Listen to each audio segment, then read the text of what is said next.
എല്ലാ കൂട്ടുകാർക്കും നല്ലൊരു രാത്രി ആശംസിച്ചുകൊണ്ട് നമുക്ക് നേരെ ഗീതുവിന്റെയും ഗോവിന്ദന്റെയും നാളത്തെ നല്ലൊരു പ്രൊമോ വിശേഷം കേട്ടാലോ. ആദ്യമായി കാണുന്നവരാണെങ്കിൽ ചാനൽ ഇഷ്ടപ്പെട്ട ഒന്ന് സബ്സ്ക്രൈബ് ചെയ്യാൻ മറക്കരുത്. അതോടൊപ്പം തന്നെ വീഡിയോ ഇഷ്ടപ്പെടുവാണെങ്കിൽ ലൈക്ക് ചെയ്യാനും മറക്കരുത് കേട്ടോ. നമ്മുടെ മുന്നോട്ടുള്ള യാത്രയിൽ നിങ്ങളുടെ സപ്പോർട്ട് ലൈക്ക് വേണം നമുക്ക് ഏറ്റവും കൂടുതൽ പ്രചോദനമായി മാറിക്കൊണ്ടിരിക്കണേ. അപ്പൊ നമുക്ക് നേരെ നമ്മുടെ വിശേഷത്തിലേക്ക് അങ്ങോട്ട് പോയാലോ. അങ്ങനെ ഇന്നത്തെ വിശേഷം നമ്മൾ കണ്ടു. വരുണ് വളരെ തന്ത്രപരമായിട്ട് ഗീതുവിന്റെ ലാപ്ടോപ്പ് കയ്യിലെടുക്കുവാണ്. കയ്യിലാക്കിയതിന് ശേഷം നേരെ മുറിയിലേക്ക് പോവാണ്. മുറിയിലേക്ക് ഇനിയിപ്പം വരുണിന് സമാധാനമായി. കാരണം അതിന്റെ പാസ്വേഡ് വരുൺ നേരത്തെ തന്നെ മനസ്സിലാക്കിയിട്ടുണ്ടായിരുന്നു. ഇനിയിപ്പം എന്താണെങ്കിലും ആ ടൗൺഷിപ്പിന്റെ കൊട്ടേഷന് അതൊരു കാരണവശാലും കിട്ടാനായിട്ട് പോകുന്നില്ല. അതിനുള്ള പണി കൊടുത്തേക്കാം എന്നൊക്കെ കരുതിയിട്ട് ലാപ്ടോപ്പ് അങ്ങനെ ഓൺ ചെയ്യുവാണ്. ഓൺ ചെയ്തതിന് ശേഷം അതിനകത്തെ വിവരങ്ങളൊക്കെ ചോർത്തുവാണ്. നോക്കി അതിനകത്ത് എല്ലാം സേവ് ചെയ്ത് എല്ലാ ഫയൽസ് നോക്കി കൊള്ളാം, പൊളിച്ചിട്ടുണ്ട്. ഇത് വെച്ചൊരു കളി കളിക്കണം എന്ന് തന്നെ വരുൺ തീരുമാനിക്കുവാണ്. അങ്ങനെ വരുൺ ആ ചതി ചെയ്യുവാണ്. പക്ഷെ ഇതൊന്നും ഗീതു തൊട്ട് അറിഞ്ഞിട്ടുണ്ടായിരുന്നില്ല. ഗീതു ചാർജറിൽ ഇട്ടിട്ട് ലാപ്ടോപ്പ് പ്രിയയുടെ മുറിയിൽ വെച്ചിട്ടായിരുന്നു പോയത്. അങ്ങനെ ഗീതു സുഖമായിട്ട് പോയി കിടന്നുറങ്ങുവാണ്. പിറ്റേ ദിവസം നേരം വെളുത്തു കഴിഞ്ഞപ്പോൾ വരുൺ നേരെ രാധികയുടെ മുറിയിലേക്ക് ചെല്ലുവാണ്. രാധികയുടെ മുറിയിലേക്ക് വന്നപ്പോൾ രാധിക ചോദിച്ചു, എടാ മോനെ, എനിക്ക് ആകെപ്പാടെ ടെൻഷനാ. ഇന്നെങ്കിലും പണം കൊടുത്തില്ലെങ്കിൽ ആകെപ്പാടെ പ്രശ്നമാന്ന് പറയാം. അമ്മ ഇനിയിപ്പോൾ അതോർത്ത് ടെൻഷൻ അടിക്കണം എന്ന് പറയണം. അവരോട് കുറച്ച് തീയതിയും കൂടെ നീട്ടിത്തരാൻ പറ. എന്നിട്ട് എന്ത് ചെയ്യാനാ, ഫുൾ എമൗണ്ട് അങ്ങോട്ട് കൊടുത്ത് സെറ്റിൽ ചെയ്തേക്കാന്ന് പറയാണ്. ഫുൾ എമൗണ്ട് കൊടുത്ത് സെറ്റിൽ ചെയ്യാൻ നീ എന്താ പറയണേന്ന് ചോദിക്കാണ്. ഫുൾ എമൗണ്ട് കൊടുത്തില്ലേലും ഒരു കാര്യം ചെയ്യേ, പകുതിയെങ്കിലും കൊടുക്കാന്ന് പറ. ഇത് കേട്ടുമ്പോ എടാ ഇനി പണം വേണ്ടേ നിൽക്കും. അമ്മേ, പണത്തിനുള്ള തന്ത്രമൊക്കെ കിട്ടിക്കഴിഞ്ഞെന്ന് പറയണേ. കിട്ടിക്കഴിഞ്ഞു എന്ത്? അതെ, ആ ലാപ്ടോപ്പൊക്കെ ഞാൻ ഇന്നലെ കൈക്കലാക്കിയെന്ന് പറയാൻ. അതിനകത്ത് ഞാൻ ആ വിവരങ്ങളൊക്കെ ചോർത്തിയെടുത്തു. എത്ര രൂപയ്ക്കാണ് ആ ടൗൺഷിപ്പിന്റെ കൊട്ടേഷൻ കൊടുക്കുന്നുള്ള കാര്യം ഷെയർനൈസ് ഗ്രൂപ്പുമായിട്ടുള്ള. എടാ മോനെ, നമ്മൾ ചെയ്യുന്ന ചതിയല്ലേന്ന് ചോദിക്കാം. എൻ്റെ അമ്മേ, ചില ചതികളൊക്കെ ചെയ്താലേ നമുക്ക് ഇന്നത്തെ കാലത്ത് പിടിച്ചു നിൽക്കാനായിട്ട് പറ്റുള്ളൂ. അല്ലെങ്കിൽ ഇത്ര ഇതായി ഗോവിന്ദന്റെ കൂടെ നിന്നിട്ട് അമ്മയ്ക്ക് എന്തെങ്കിലും പ്രയോജനം ഉണ്ടായോ? എടാ നീ എന്തൊക്കെയാ പറയണേന്ന് ചോദിക്കണം. പിന്നെ ഹറക്കൽ കുടുംബത്തിലെ വലിയ റാണിയെന്ന് പറഞ്ഞിരിക്കുന്നല്ലാതെ ഒരാവശ്യം വന്നിട്ടുണ്ടെങ്കിൽ അമ്മയ്ക്ക് പൈസ എടുത്ത് ചെലവാക്കാൻ പറ്റുമോ? ഇല്ലല്ലോ. അക്കൗണ്ടിൽ പൈസ ഇടുന്ന പറഞ്ഞിട്ട് വല്ല കാര്യം ഉണ്ടോ എന്ന് ചോദിക്കാം. അത് പിന്നെ ഇങ്ങനത്തെ ഒരു കാര്യമായിട്ടല്ലേ, കൂടുതലൊന്നും അമ്മ പറയണ്ട. എടാ എന്നാലും നമ്മൾ ചതിക്കുന്നത് ശരിയല്ലോ. ഇത്രയും കാലത്തിനിടയ്ക്ക് ഇന്ന് വരെ ഞാൻ അവനോടൊരു ചതി കാണിച്ചിട്ടില്ലെന്ന് പറയാം.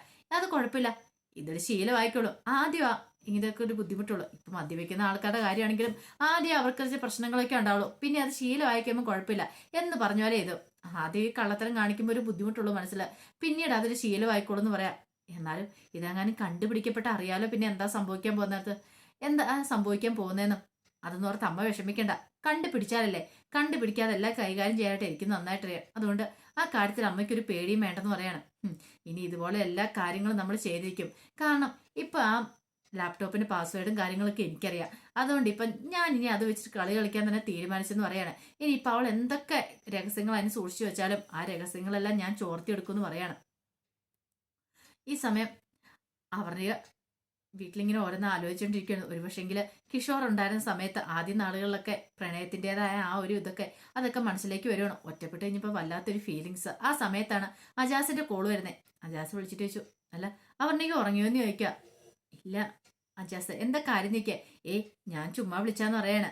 അല്ല ഓരോന്നൊക്കെ ആലോചിച്ചിരിക്കുവാണെന്ന് നിൽക്കേ. അങ്ങനെയൊന്നുമില്ല, വെറുതെ ഇരുന്ന് കഴിഞ്ഞപ്പത്തിന് ഉറക്കം വന്നില്ല എന്ന് പറയാണ്. അതെ, ഓനെ ഓരോന്നൊക്കെ ചിന്തിച്ചിരുന്നാലോ കുഴപ്പമുള്ളൂ. അതുകൊണ്ട് തൽക്കാലത്തേക്ക് അതൊന്നും ചിന്തിക്കാൻ പോണ്ട. നമ്മുടെ മൈൻഡ് നല്ല ഹാപ്പി ആയിട്ട് വെച്ച് കിടന്ന് ഉറങ്ങാൻ നോക്ക്.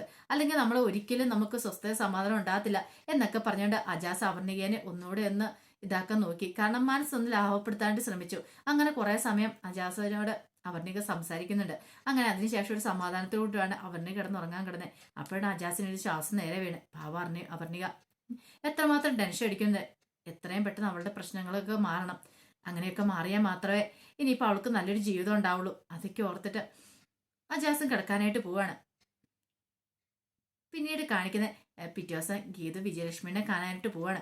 വിജയലക്ഷ്മിനെ കാണാൻ പോകുന്ന സമയത്ത് ഗീതുവിന്റെ ഉള്ളിലേക്ക് നൂറ് ടെൻഷൻ ഉണ്ട്. ഇപ്പോഴത്തെ പ്രശ്നങ്ങളൊക്കെ മാറണമെങ്കിൽ കണ്ണേട്ടൻ അമ്മയായിട്ട് തന്നെ അംഗീകരിക്കണമെങ്കിൽ കണ്ണേട്ടന് കുറെ ഡിമാൻഡും കാര്യങ്ങളൊക്കെ ഉണ്ട്. എന്തിനാണ് ഇട്ടിട്ട് പോയെന്ന് കണ്ണേട്ടന്. പിന്നെ വേറെ കല്യാണം കഴിച്ച് അതിനകത്തൊരു കൊച്ചുണ്ടല്ലോ, കുറെ കാലങ്ങൾക്ക് ശേഷം ഒരു കൊച്ചുമായിട്ട് വീണ്ടും എന്തിനാ തിരികെ ഇങ്ങോട്ട് വന്നത്. അപ്പൊ അതിനുള്ള ഒരു ഉത്തരം കണ്ണേട്ടന് വ്യക്തമായി കിട്ടണം. പക്ഷെ അമ്മ ഇതിനായിട്ടത് പറയാനും തയ്യാറായിട്ടില്ല. അമ്മയോട് ഇന്ന് അത് ചോദിക്കണം. അന്ന് എങ്ങനെയൊക്കെ തീരുമാനം എടുത്തിട്ടാണ് നേരെ കാണാനായിട്ട് പോകുന്നത്. അപ്പൊ രഞ്ജുവിനെ കാണുക, സംസാരിക്കുക, ആ ഒരു ഉദ്ദേശം കൂടെ മനസ്സിലുണ്ടായിരുന്നു.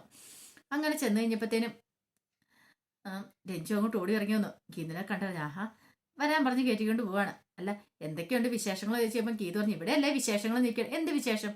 അല്ല അത് പിന്നെ ഇവിടെ ധ്യാൻ എന്തോ ജോലിക്ക് പോവാന്നോ വലിയ പ്രശ്നമാണെന്നൊക്കെ അറിഞ്ഞു കേട്ടോ, അതുകൊണ്ട് വന്നാന്ന് പറയണം. അതാണോ കാര്യം? അതിനെക്കുറിച്ച് അറിയാലോ.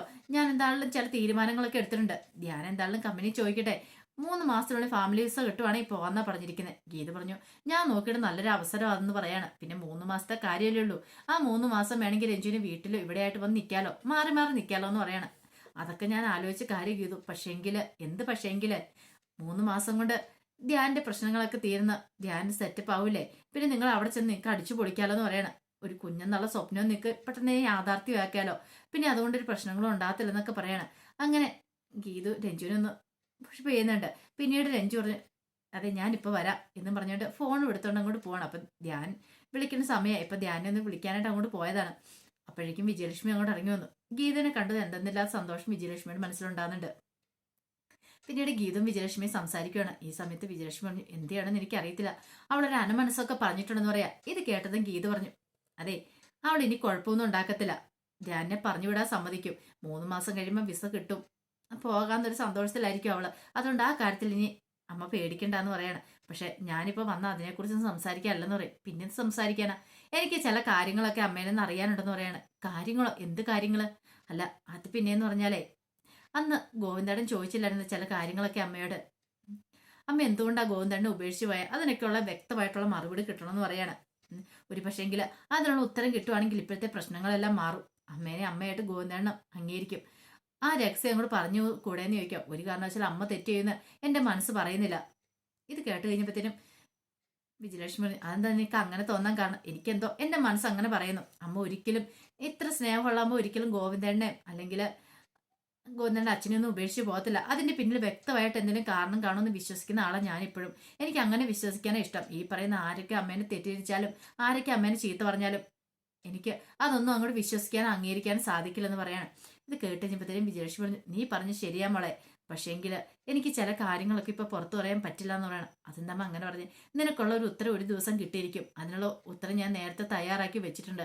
പക്ഷെ അത് എങ്ങനെയാണെന്ന് എന്നോട് ചോദിക്കരുത്. അത് കിട്ടേണ്ട സമയത്ത് നിന്റെ കയ്യിലെത്തും. അതുവരെ നീ സത്യങ്ങളൊന്നും അറിയാൻ പാടില്ലെന്ന് പറയാം. ഇത് കേട്ടോ ഗീതു പറഞ്ഞു അമ്മേ എത്ര കാലം എന്ന് വെച്ചാൽ അതിങ്ങനെ മൂടി വെക്കുന്നേ. സത്യം തുറന്നു പറയുകയാണെങ്കിൽ അമ്മയ്ക്ക് അമ്മയുടെ മകനെ കിട്ടത്തില്ലേ? അത് മാത്രമല്ല രാധികാമ്മനെ അവിടെ നിന്ന് അടിച്ചിറക്കാനും പറ്റും. ഇനിയെങ്കിലും ഞാൻ പറയുന്നൊന്ന് കേൾക്കാൻ പറയാണ്. ഇത് കേട്ട് കഴിഞ്ഞപ്പോ വിജയലക്ഷ്മി പറഞ്ഞു അതിനുള്ള സമയമായാലും ഞാൻ പറഞ്ഞില്ലേ, സമയമാവട്ടെ. അവൻ എന്നെ ശരിക്കും സ്നേഹിച്ചു തുടങ്ങണം. അവനെ സ്നേഹിച്ചാൽ മാത്രം ഞാൻ പറയുന്നതും കൊണ്ട് അർത്ഥമുള്ളൂ. അല്ലാതെ ഞാൻ ഈ കാര്യം പറയുന്നത് കേട്ടിട്ട് അവൻ എന്നെ ഒരിക്കലും സ്നേഹിക്കാണ്ട് വരണ്ടെന്ന് പറയാണ്. അവൻ എന്നോട് ഇപ്പോഴും ശത്രുതയല്ലേ? അങ്ങനെ ശത്രുതയാണ് ആ രീതിയിൽ അങ്ങോട്ട് പോയിക്കോട്ടെ. എനിക്കെന്റെ നിരപരാധിത്വം ഇനി അവന്റെ മുന്നിൽ തെളിയിക്കാൻ പറ്റില്ല. ഞാൻ ചങ്ക് പറിച്ച് കാണിച്ചാലും ചിലപ്പോൾ അവന് അതൊക്കെ ചെമ്പരത്തി പോവെന്ന് പറഞ്ഞ് തള്ളിക്കളയാനേ വഴിയുള്ളൂ. അതുകൊണ്ട് എനിക്ക് അതിനോട് ഒട്ടും താല്പര്യമില്ലെന്ന് പറയണം. അങ്ങനെ ഗീതു കുറെ സമയങ്ങൾ സംസാരിച്ചിരിക്കുന്നുണ്ട്. ഗീതുവിന് മനസ്സിലായി വിജയലക്ഷ്മിയമ്മ എന്തായാലും പെട്ടെന്ന് ആ കാര്യങ്ങളൊന്നും പറയാൻ പോകുന്നില്ല. എന്തൊക്കെയോ വലിയ രഹസ്യങ്ങളും മനസ്സിൽ ഒളിപ്പിച്ചു വെച്ചിട്ടുണ്ട്. അതിനർത്ഥം ഈ പറയുന്നോ കാണുന്നോ കേൾക്കുന്നൊന്നും അല്ല സത്യം. ഇതിനപ്പുറത്തേക്ക് എന്തോ ഒരു സത്യമുണ്ട്. ഗീതുവിന് ഇച്ചിരി ബുദ്ധി കൂടുതലുണ്ട്. അത് മാത്രമല്ല അന്വേഷണ ബുദ്ധിയും കൂടുതലുണ്ട്. അങ്ങനെയാണെങ്കിൽ അതിന്റെ സത്യാവസ്ഥ എന്താണെന്ന് കണ്ടെത്തുക തന്നെ ചെയ്യും. രഞ്ജുവിന്റെ അച്ഛൻ ആരാണ് എന്നുള്ള സത്യങ്ങളൊക്കെ കണ്ടെത്തുക തന്നെ ചെയ്യണം. അപ്പൊ അതിന് വേണ്ടിയിട്ട് ഗീത ചില തീരുമാനങ്ങളൊക്കെ എടുക്കുന്നുണ്ട്. പിന്നീട് ഗീത വീട്ടിലേക്ക് വരിക. അങ്ങനെ ഗീത വീട്ടിലേക്ക് വന്നു കഴിയുമ്പോഴത്തേനും മാധവ് നല്ല കരച്ചിലായിരുന്നു. കരച്ചിലായിട്ടപ്പോഴത്തേനും ഗീതു അങ്ങോട്ട് ഓടി ചെല്ലുവാണ്. മാധവിനെ എടുക്കുക. എന്ത് പറ്റി പ്രിയമളെ നിനക്ക് എന്താണെന്ന് അറിയത്തില്ല, കുഞ്ഞ് ഭയങ്കര കരച്ചിലാന്ന് പറയണേ. പിന്നീട് ഗീതു എടുത്തിട്ട് കുറച്ച് നേരം താരാട്ട് പാടി ഇങ്ങനെ തോളത്തിട്ട് തട്ടിയൊക്കെ കഴിഞ്ഞപ്പോഴത്തേനും കുഞ്ഞ് പതുക്കെ അങ്ങോട്ട് മയക്കത്തിലേക്ക് പോവാണ്. ഈ സമയം പ്രിയ പറഞ്ഞു അല്ല ഇതൊക്കെ എങ്ങനെ ഗീത ചേച്ചിക്ക് സാധിക്കുന്നു പറയണ്ട ഇത്ര പെട്ടെന്ന് ഇവനെ മയക്കം എടുക്കാനായിട്ട്? അതൊക്കെ ഒരു മാന്ത്രിക ശക്തിയാന്ന് പറയണേ. അതെ മാന്ത്രിക ശക്തിയും കൊണ്ടൊന്നും കാര്യമില്ല അറിയാലോ. ഇതുപോലൊരു കുഞ്ഞ് നിങ്ങൾക്കും വേണമെന്ന് പറയണേ. ഗീത പറഞ്ഞു അതിനൊന്നും സമയമായിട്ടില്ല. ഇനിയിപ്പൊ അങ്ങനെ ആകുവാണെങ്കിൽ തന്നെ എന്റെ മൂത്ത മനിയും മാധവായിരിക്കും. ഇവനെയല്ല ഞാൻ ആദ്യമായിട്ട് കണ്ടേ. എന്റെ നെഞ്ചിലേക്ക് പറ്റിച്ചേർന്ന് നടന്ന ആദ്യം ഇവനല്ലേ. അപ്പൊ എനിക്കിവനെ ഉപേക്ഷിക്കാൻ പറ്റില്ലോ. ഇവനായിരിക്കും എന്റെ മൂത്ത മനെന്ന് പറയാം. ഇത് കേട്ടത് പ്രിയയ്ക്ക് ഭയങ്കര സന്തോഷമായി. കാരണം പ്രിയയ്ക്ക് അറിയാം ഗീതവും ഗോവിന്ദും തന്റെ കുഞ്ഞിനെ എത്രമാത്രം സ്നേഹിക്കുന്നുണ്ടെന്നുള്ള സത്യം. അപ്പൊ അതിന്റെ വിശേഷങ്ങളൊക്കെയാണ് നാളെ നമ്മൾ കാണാൻ പോകുന്നത്. ആ വിശേഷങ്ങളൊക്കെ നമുക്ക് കാത്തിരിക്കുക കേട്ടോ. അതോടൊപ്പം തന്നെ ഇനിയിപ്പൊ എന്തൊക്കെ തന്ത്രങ്ങൾ വയറ്റിക്കൊണ്ട് വരുൺ വന്നാലും അതൊന്നും നടക്കാനായിട്ട് പോകുന്നില്ല. വരണ്ട ആ തന്ത്രങ്ങളൊക്കെ ഗീത ഉറപ്പായിട്ടും പൊളിച്ചെടുക്കും. അതിന്റെ വിശേഷങ്ങളൊക്കെ നമുക്ക് എല്ലാവർക്കും കാത്തിരിക്കാം കേട്ടോ. ഒരിക്കൽ കൂടി എല്ലാവർക്കും നല്ലൊരു രാത്രി ആശംസിച്ചു നിർത്തുന്നു.